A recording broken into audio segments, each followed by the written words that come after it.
Have you ever been in an argument where everyone is talking, voices are rising, words are flying, and you say nothing? People look at you and think you've lost. They think you're weak. They think you have nothing to say. But what if your silence wasn't weakness at all? What if it was a strength people never learned to recognize? Today we're talking about the psychology of people who stay silent in arguments. Not because they're scared, not because they're empty, but because they see something others don't. And if you're one of them, this might finally put words to what you've always felt. People who stay silent in arguments are often thinking faster than they're speaking. They hear every word, notice every change in tone, and read between sentences. While others are busy trying to win the moment, they're trying to understand the truth.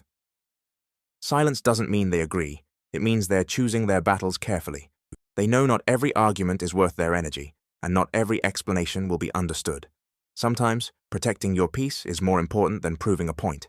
People who stay quiet during conflict usually feel deeply, sometimes too deeply. They know how sharp words can be and how long those words stay with you after the argument ends.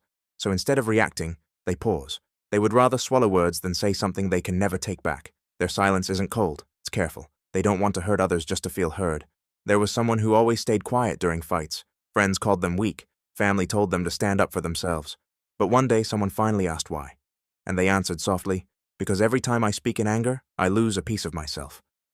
They had learned that winning arguments often means losing relationships. So they chose silence, not because they had nothing to say, but because they had too much to protect. Psychology shows us something important.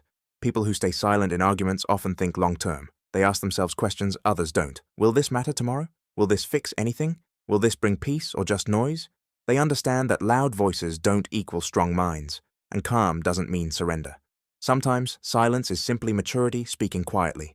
Silence can make people uncomfortable because it forces them to listen to themselves. It removes fuel from anger and breaks the rhythm of conflict. And in that pause, truth often becomes clearer than any argument ever could. Silence isn't passive, it's controlled. So if you're someone who stays silent in arguments, remember this. You are not weak, you are not invisible, you are not losing. You're choosing peace over chaos, wisdom over noise, and control over impulse. Your silence is not empty. It's full of understanding, restraint, and strength. And one day, the world will realize the quiet ones weren't afraid to speak. They were strong enough to choose when to.